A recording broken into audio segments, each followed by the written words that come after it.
A red plastic spanner wallet on the tray of a Holden ute, somewhere in suburban Melbourne, 1972. Father hands it to son. The chrome catches the morning light, stamped into the steel. Sidchrome, made in Australia, built to last a lifetime. Across the country that morning, the same wallet is being opened in TAFE workshops, on Holden assembly lines at Fisherman's Bend, in RAAF maintenance hangars, on Bathurst Pit Lane. The drop forge hammer at West Heidelberg has been shaking houses on Bell Street since before any of these apprentices were born. Why canna hand a man a grander spanner? Then it stops.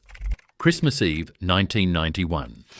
The Canberra Times runs the headline, Sidchrome sale to Brits a wrench for founder's son. 5 years later, the West Heidelberg drop forge falls silent forever.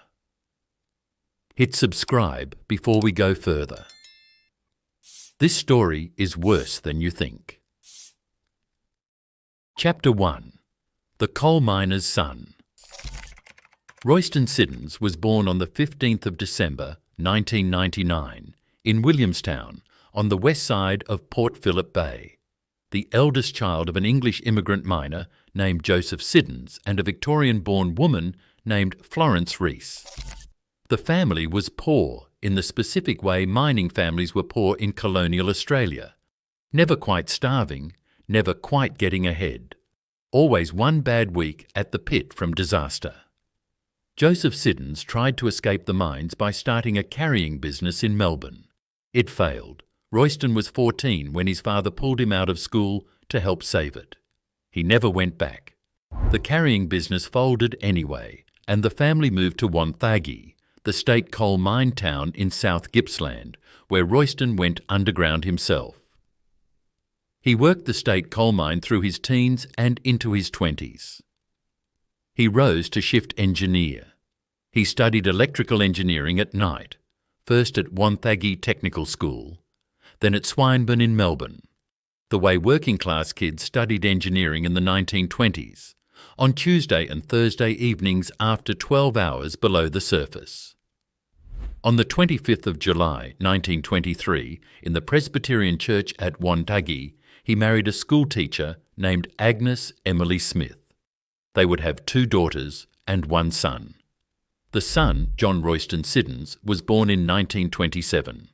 Remember that name? Royston was a Methodist. Not casually. He was a lay preacher, a Sunday school superintendent, and a trustee of the Ivanhoe Methodist Church. He believed work was a moral act and money was a tool, not a goal. His estate, when he died, would still be funding Uniting Church ministry training a generation later. But here is the thing about Methodists who run businesses. They are excellent at building. They are catastrophic at letting go. Royston's son would later describe his father as having hardened into a dogmatic and dictatorial taskmaster, one who insisted on personal, centralised control and was given to maverick decisions. He would burn through 5 general managers in a row before he installed his own son, and his board would eventually have to vote him out of his own company. But that's the end of the story. We're at the beginning. In 1931, in the depths of the Depression, Royston leased a small metal casting shed on Otter Street, Collingwood. 4 staff, £21 a week in wages, drawer handles, coat hooks, shoehorns. He cast molten zinc in a furnace made from a 44-gallon drum, and he undercut every competitor in Melbourne by 30%. And on Friday, the 28th of November 1941, 9 days before Pearl Harbor, his factory burned to the ground. Chapter 2. The Fire and the Forge. The fire took half an hour. The Age, the next morning, called it £10,000 of damage. The Spenceley Street factory in Clifton Hill, the building Royston had moved into in 1934, where he'd negotiated the rent down by half and shifted his machinery over 6 weekends to keep production running, was gone. Insurance covered some of it, not enough. Royston's first instinct was to shut the operation down. 40 employees, a war on, steel rationed, imports collapsing. There was no obvious path back. On Monday morning, the 1st of December 1941, he arrived at the gutted building to find his 40 employees had spent the entire weekend cleaning up the wreckage on their own time. They had not been asked, they had not been paid, they had simply turned up. He stood in the soot and made a decision. The exact words, recorded by his son in the autobiography A Spanner in the Works nearly 50 years later, were these: "I must go on. I can't let the boys down. I have to keep going." 9 days later, on the 7th of December 1941, the Japanese bombed Pearl Harbor. 2 months later, Singapore fell. 4 days after that, Darwin was attacked from the air. By the middle of February 1942, every British and American hand tool import to Australia had been cut off. Britool, Stanley, Snap-on, Bonnie Forge, King Dick, all gone. The Royal Australian Air Force, the Australian Army and the Royal Australian Navy were trying to fight a Pacific war with no spanners. Royston went to the Commonwealth and asked for permission to rebuild. He got it on one condition. The new factory would not be a metal casting shop. It would be a drop forge, and it would supply hand tools to the Department of Defence. In 1942, Siddons Drop Forgings Pty Ltd was incorporated. Capital came from friends. The drop forge, a hammer that falls under gravity to shape hot steel between two dies, went in where the casting bench had been. The forge weighed tons. When it ran, it shook the street. The Powerhouse Museum in Sydney holds the contract record: 1,008 flat-nose pliers, 5,700 round-nose pliers. RAAF supply. The pliers went out to Wirraway, Boomerang and Beaufort maintenance squadrons at Point Cook, Laverton, Richmond, Darwin and forward strips at Townsville, bomb caps, gun parts, chisels, hammers, wrenches. The Department of Munitions General Supply. In 1947, the company registered the trademark Sidchrome, Sid from Sidco, the old padlock brand, chrome from the chrome plating finish on the new hand tools. Hybrid. The hyphen would disappear later. And in 1948, Royston Siddons bought 4 acres of farmland in West Heidelberg on Dougharty Road that would become the largest tool factory in the Southern Hemisphere. Chapter 3. The Drop Forge of West Heidelberg. The 4 acres on Dougharty Road, postcode 3081, sat just off Bell Street in what was then the outer northern edge of suburban Melbourne. By the late 1940s, the area was filling up fast. Italian and Greek post-war migrants moving into Heidelberg West and Heidelberg Heights, looking for jobs they could walk to. Royston Siddons gave them one. In 1949, Siddons Industries Limited went public on the Melbourne Stock Exchange.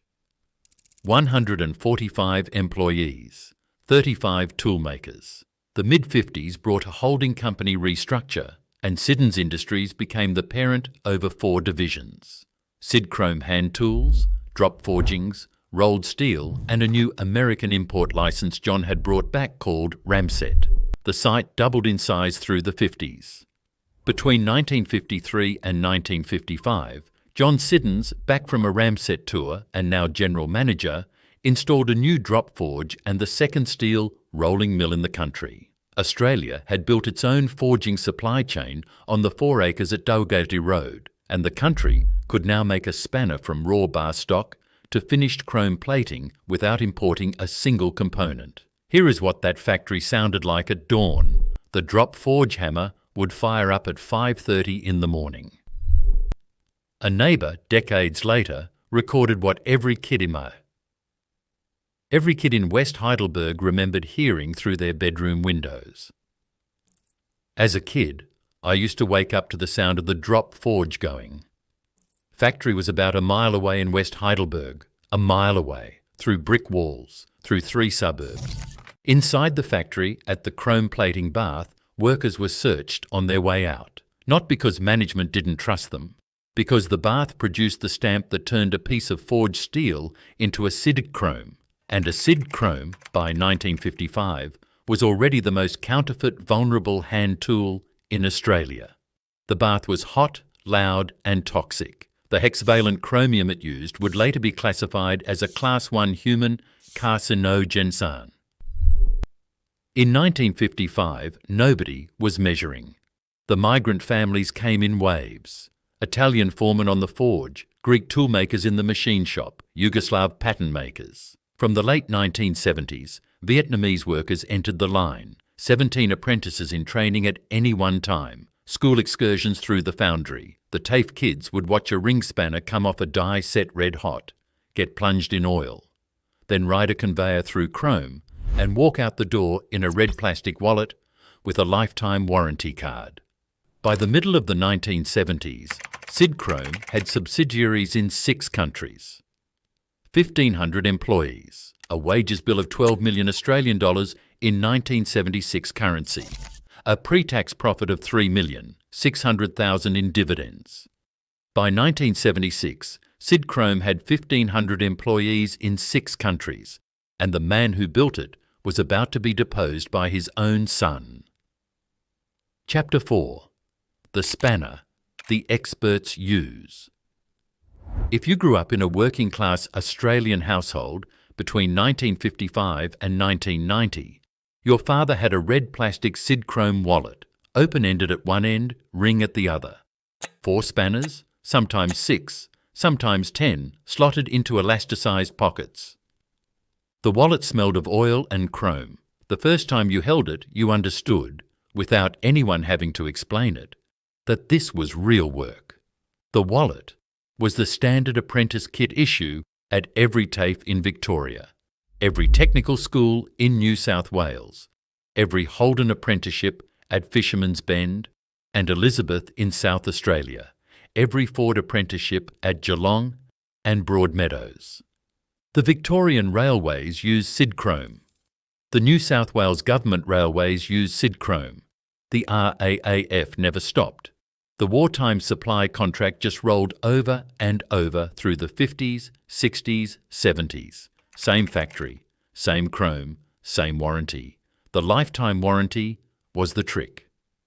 Introduced in 1947, the year of the Sidchrome trademark registration, it said this: if any Sidchrome tool ever broke under normal use, the company would replace it forever. No questions, no receipt required.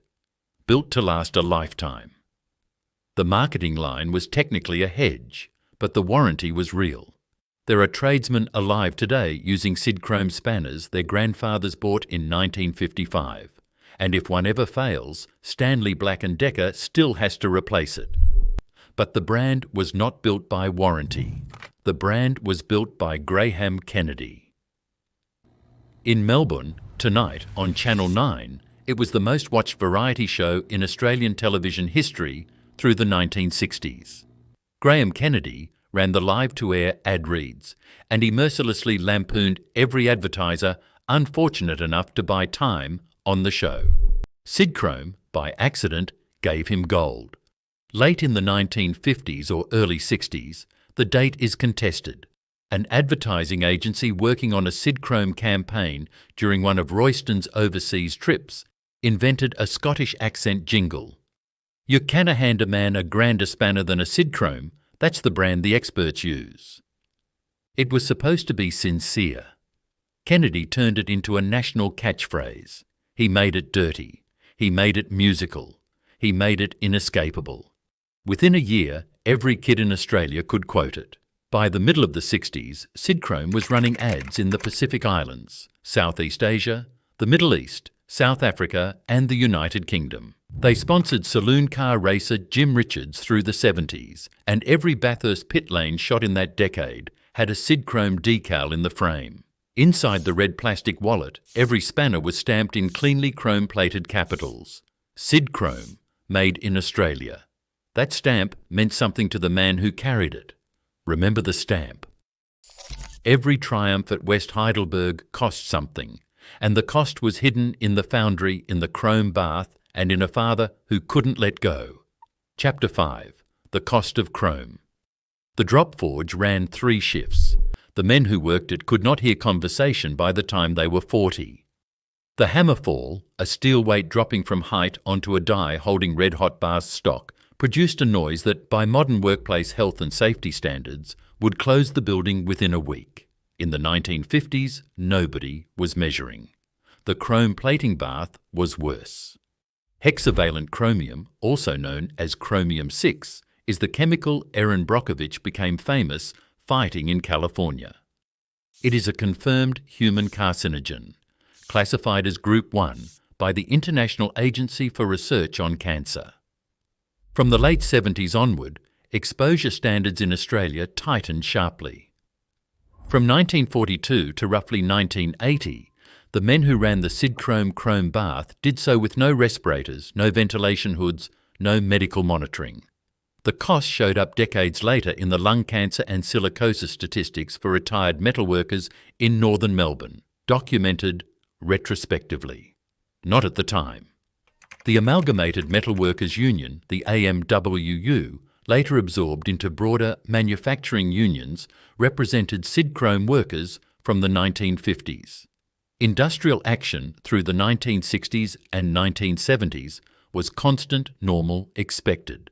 The union fought for chrome bath safety, for noise standards, for the basic dignity of being able to hear your kids when you got home from work. They won some of it. They lost a lot of it. The factory kept running. The migrant story at West Heidelberg was the story of post-war Australia in miniature. An Italian family arriving in Melbourne in 1953 with 2 suitcases and a work contact at Sidchrome wasn't filling a roster slot. They were buying a house in Heidelberg West, enrolling their children at the local Catholic school, planting a garden, becoming Australian. The factory built the suburb and the suburb built the workforce. Inside the boardroom, John Siddons had been quietly reading Mahatma Gandhi. He had returned from a Ramset tour in 1949 with the Australian franchise. He had built that division into something that, by 1955, was earning more profit than Sidchrome itself. His worldview was changing. In 1970, he introduced employee share ownership at Siddons Industries, a radical move at the time, and he restructured the factory floor into what he called cellular small team manufacturing. The quote, recorded later, captured the shift. I learned that people in overalls have some pretty good ideas, with brain power that was not being recognised and used. In 1969, John's eldest son, Scott Siddons, died in an accident, aged 13. It was a private tragedy, never publicly discussed at the time. It changed John completely. The Methodist son became a Gandhian. The chairman became a politician. The company would never again be his only project. On the 10th of January 1963, the Siddons Industries Board did something that had never happened before. They voted Royston Siddons out as managing director, his own board, his own son sitting at the table, and they pushed him out of his own company. Chapter 6. The Boardroom Coup. The conflict had been building for 15 years. In 1949, John Siddons, then 22, toured American manufacturing and came back with the Australian franchise for Ramset, the powder-actuated fastening system used to fix steel into concrete. He brought the license into the family company. By 1952, Ramset Fasteners, Australia Pty Ltd, was incorporated as a Siddons division. By 1955, Ramset profits exceeded Sidchrome profits, with subsidiaries in New Zealand and South Africa. That was the first sign. Royston, a drop forge man to the bone, did not want a fastening business eating his hand tool business. So in 1955, he pulled John out of the successful Ramset operation and parked him as general manager of the parent company, where Royston could keep him close. John, in his autobiography, called this period a period of great personal anguish. Then came the bigger move. In 1957 and 1958, Royston bought the William Buckling Automotive Components Distribution Group. The acquisition halved the Siddons family's equity in their own holding company to just 15%. It exposed the company to a hostile takeover. And in 1960 and 1961, during Menzies' credit squeeze, Repco Limited, the auto parts giant, moved on Siddons Industries with a takeover bid that would have ended the family's involvement entirely. John Siddons was in Britain at the time, setting up the Ramset UK operation. He flew home, organised the institutional shareholders, and beat the bid back. Just. The board had seen enough. On the 10th of January 1963, they voted unanimously to remove Royston as managing director. He stayed as chairman, but the operational control passed to a sequence of professional managers, and eventually, in 1968, to John. By 1972, Royston was off the board entirely. Royston Siddons died on the 24th of November 1976 at his home in Canterbury, Melbourne, aged 76. The funeral was held at Ivanhoe Methodist Church. The preacher who delivered the eulogy, recorded later in the Australian Dictionary of Biography entry by historian John Lack, said this: "And what has this man contributed? He gave his country a tool with which to build. He gave his country the common spanner. I canna hand a man a grander spanner." The year his father died was the year Sidchrome peaked. 1,500 employees across 6 countries, $12 million in wages, $3 million in pre-tax profit, $600,000 in dividends. A drop-forge dynasty built by a Methodist coal miner's son at the corner of Dougharty Road and Bell Street in West Heidelberg, Melbourne. And while Royston Siddons was being deposed in his own boardroom, on the other side of the world, a Connecticut tool company called Stanley Works was preparing to spend the next 30 years building a Pacific Rim manufacturing footprint that would eventually eat his life's work whole. Chapter 7. The Pacific Rim, the Stanley Works, was incorporated in New Britain, Connecticut, in 1852. By 1976, the year Royston Siddons died, Stanley was already in Australia. That year, Stanley acquired Turner Tools of Sydney from BHP. It was a small deal. It established a foothold. It also established a pattern. 10 years later, in 1986, Stanley Works acquired Kiro Tool Manufacturing Corporation in Taiwan. Remember that name? The Cairo plant, across the Taiwan Strait from mainland China, with access to cheap steel, low wages, and the entire Asian electronics supply chain, would become the destination for every Stanley brand the company acquired over the following 2 decades. In 1987, Richard H. Ayres became President and Chief Executive Officer of Stanley Works. In 1989, he became chairman as well. Ayres was a Stanley insider. He had joined the company in 1972, and his strategy was as clean as a forged spanner. Acquire heritage hand tool brands in mature markets. Migrate the production to Taiwan. Keep the brand name on the box. Spend roughly $55 million a year on capital upgrades to the Pacific Rim plants, while quietly closing the acquired factories in Australia, the United Kingdom, France, and the Czech Republic. This was happening at exactly the same moment Australia was tearing down its tariff walls. Senator John Button, the industry minister in the Hawke government, had been dismantling protection from 1985 onward under what came to be called the Button Plan. The 1988 May Economic Statement cut tariffs further. The 1991 Industry Statement cut them deeper still. Most metal trades tariffs would be down to 5% by 1996. The currency made it worse. The Australian dollar, worth more than $2 American in the early 70s, had collapsed by half by the early 90s. From a Connecticut boardroom looking at Australian acquisition targets, Sidchrome looked like a bargain in the only currency that mattered. Inside Siddons Industries, John Siddons was no longer just a businessman. In 1980, he had been elected to the Australian Senate as a Democrat. He served in the Senate from 1981 to 1983. Then again from 1985 to 1987. He was company chairman the entire time. In 1987, he formed his own breakaway party, the Unite Australia Party. He ran on industrial democracy, environmental protection, and Australian manufacturing. In 1988, the company changed its name. Siddons Industries Limited became Siddons Ramset Limited, a quiet acknowledgement that the Ramset division had eclipsed Sidchrome in profitability, and that the Sidchrome name, the company's flagship since 1947, was no longer the centre of gravity. In 1990, Macmillan Australia published John Siddons' autobiography.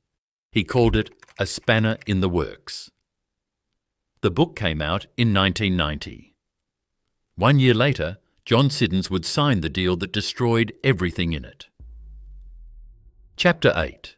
A Wrench for the Founder's Son. In June 1991, Newell Company, an American manufacturing conglomerate based in Illinois, launched a hostile takeover attempt on Stanley Works. Stanley fought back hard. The company filed a federal antitrust suit against Newell. The Stanley board pushed Ayres to demonstrate global growth. Acquisitions accelerated. Now here's the kicker. On the 5th of April 1991, 3 months before Newell's first move, the Federal Court of Australia handed down judgment in Siddons' Partij Lutted affair, the Stanley Works Partij Lutted. The case was brought by the Siddons family company. The complaint: Stanley Works had been labelling tools made overseas as Stanley Australia, misleading Australian buyers into thinking they were Australian-made. The court agreed. Stanley's labelling was found to be misleading or deceptive under the Trade Practices Act. Read that again. In April 1991, the Siddons family company sued Stanley Works for pretending its tools were Australian-made when they weren't. The Siddons family won. 9 months later, on the 24th of December 1991, Christmas Eve, the Siddons family sold Sidchrome to Stanley Works. The Hartford Courant carried the story the same day, under the headline, Stanley Makes Acquisitions in United States, Australia. 3 days earlier, on the 21st of December, the Canberra Times had run page 37 with a headline that captured the moment perfectly. Sidchrome sailed to Brits, a wrench for founder's son. The paper was wrong about Stanley being British. Stanley was Connecticut, not Birmingham.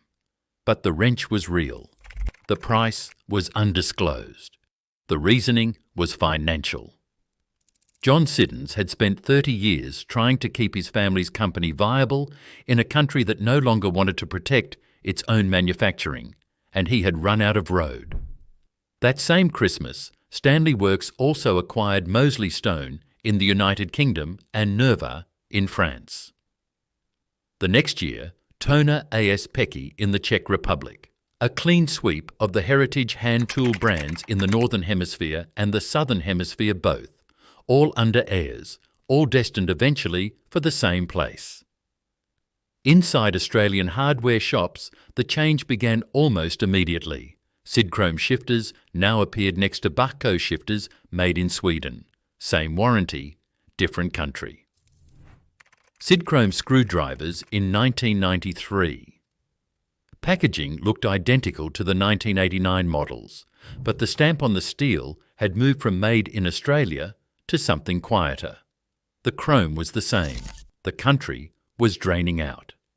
In October 1992, the Newell takeover was defeated by court agreement. Newell was forced to sell its Stanley shares. Ayres had won. Ayres had won the war for Stanley. Sidchrome was the spoils. And in 1996, he came back for the factory. Chapter 9. The drop forge goes silent. The closure of the West Heidelberg plant happened in 1996. There was no press conference, no final shift photograph, no commemorative spanner with the workforce signing the inside. The drop forge hammer that had shaken Bell Street since 1948, the sound an entire generation of Heidelberg West kids had grown up to, simply stopped one Friday afternoon, and the next Monday morning the place was quiet. The workforce displacement number is not a matter of public record. The peak workforce in 1976 was 1,500, but that was global, across 6 countries, including ramset and drop forgings and rolled steel. The West Heidelberg plant alone, by 1996, after 15 years of contraction under tariff pressure and family takeover defence debts, was likely employing between 200 and 400 people. The exact number is one of those quiet Australian industrial facts that never made the front page, the AMWU Victorian branch. Records from that period, where they exist, have not been digitised. Production migrated, as planned, to the Cairo tool plant in Taiwan through 1996 and 1997. While the Taiwan operation was ramping up to full capacity, Sidchrome packaging in Australian hardware shops was filled with Proto-branded tools imported from the United States. Stanley had acquired Proto in 1984, and Proto inventory was being used to fill the gap. Same red box, same lifetime warranty, different factory, different country, different language on the bench where the spanner was actually made. There is a story that circulates on Australian tool collector forums, never officially confirmed, that a Queensland Sidchrome sales representative, name not preserved in any source consulted, heard about the closure decision in 1995 and tipped off his retail network.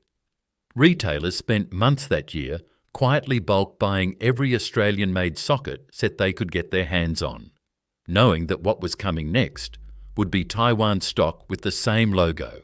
The forums call it the secret bulk buy of 1995. There is no documentary record, but every Sidchrome 14-piece Imperial socket set with a 1994 or 1995 catalogue number that turns up on Gumtree today, $50 in a Queensland garage, is part of that story. By 2000, Illinois Toolworks acquired Siddons Ramset, the surviving non-Sidchrome residue of the family company. The Ramset name went to Chicago.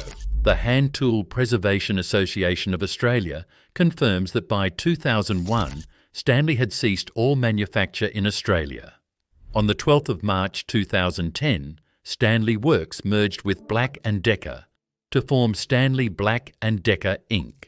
John Siddons, Senator Emeritus, founded Siddons SolarStream, a solar water heating company, in his 80s. The merged entity marked the end of an era for Australian toolmaking. John Siddons spent 25 years watching everything his father had built drift out of Australia, then drift offshore entirely. He died on the 22nd of September 2016. The company that bought his family business now lists its head office in Box Hill, Melbourne, a postal address with no factory behind it. Chapter 10.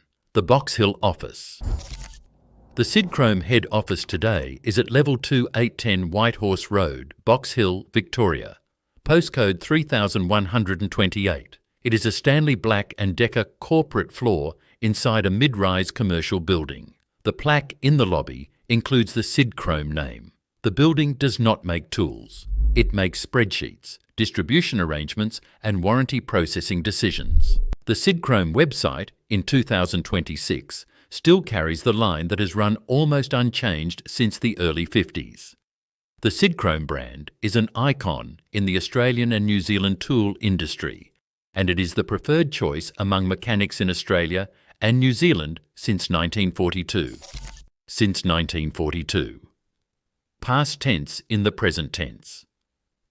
The brand has not been Australian manufactured for 30 years. The website does not mention this. Current production is split between Taiwan and mainland China. The lifetime warranty still applies. Stanley Black & Decker honours the original Australian commitment on every Sidchrome tool sold, including the ones made in 1955, including the ones made next month in Taichung. If the chrome flakes off your grandfather's Sidchrome spanner from 1962, you can take it to Bunnings and walk out with a Taiwan-made replacement. The warranty is real. The country is gone. Bunnings remains the dominant retailer. Since 2007, Sidchrome has sponsored the Most Improved Award in Australia's Supercars Championship, a brand equity sponsorship that has nothing to do with Australian manufacturing and everything to do with keeping the logo visible on Sunday afternoon television. The Baco-made Sidchrome shifters from Sweden sit on the same Bunnings shelf as Taiwan-made socket sets. Same red branding. 3 different countries of origin. 1 lifetime warranty. John Siddons' son Tony Siddons, interviewed by the small craft heritage site Burnham in 2016, captured the family's reflection on what was lost.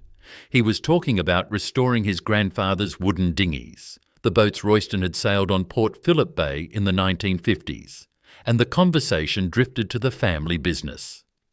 Ramset is now the key part of the business, Tony said, as Sidchrome was sold off to Stanley a few years ago. A few years ago, 25 years ago, the clock had stopped for the family. The vintage Sidchrome socket sets, the Australian-made ones, the ones with the old stamp, are now collector's items.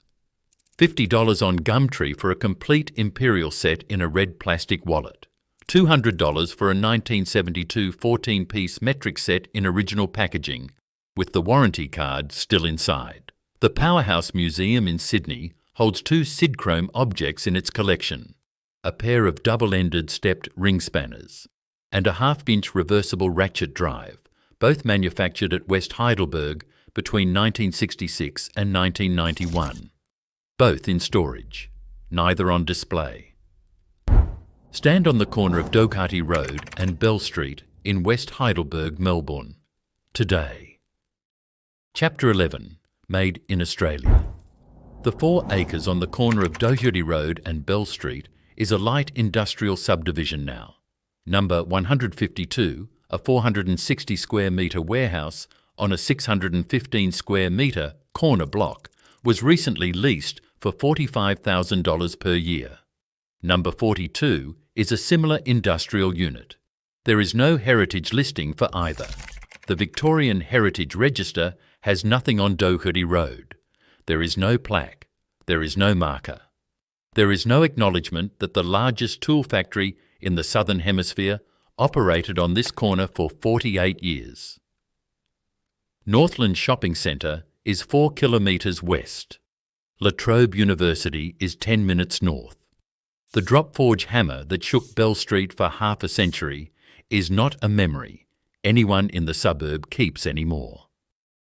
Across town, at 77 A Spensley Street in Clifton Hill, the address of the 1934 factory, the address of the 1941 fire, the address where Royston Siddons promised 40 employees in soot-stained overalls that he would not let them down.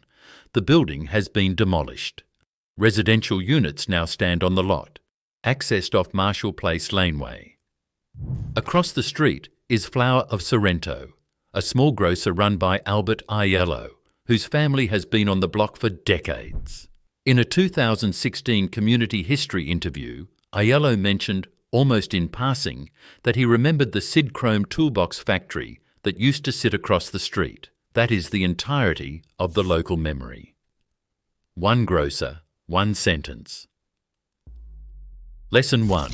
Australian innovation gets bought, then exported, then erased. Royston Siddons was forced to invent an Australian drop forging industry because a Pacific War cut off the imports. He spent 48 years building it into a 1,500-employee, 6-country empire.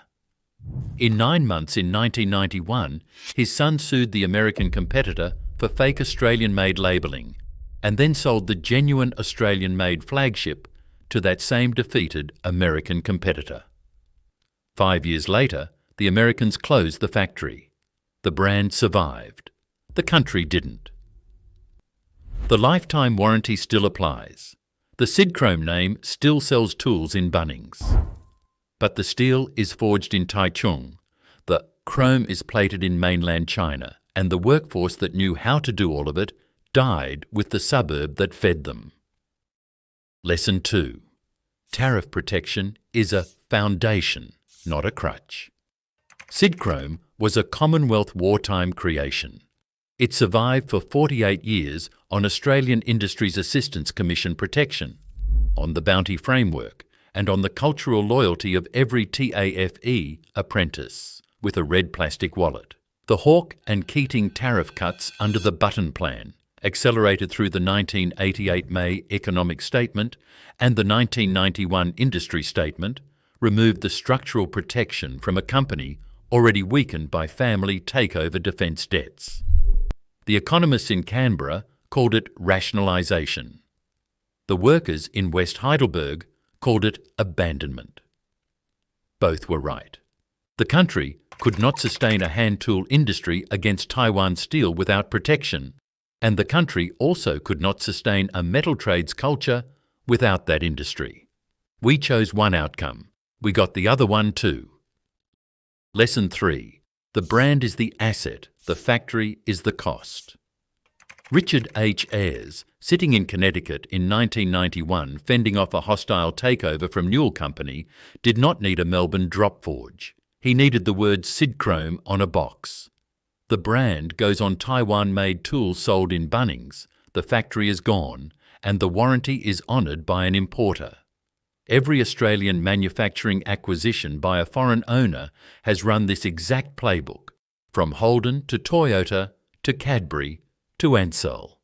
The brand survives because the brand is the only thing that can be moved offshore for free. Everything else, the workers, the apprentices, the suburb that woke to the drop forge at dawn, the local grocer who remembers when the factory was still there, stays where it was, and waits for someone to remember. A 1972 Sidchrome 14-piece metric socket set, pulled from a tradie's father's red plastic wallet on the tray of a Holden ute. Made in Australia, stamped into the chrome. The chrome dulled by 50 years of work. The lifetime warranty card still in the box, signed in his father's hand. You can't hand a man a Grandeur spanner. The factory that made it is empty. The country that made it is somewhere else.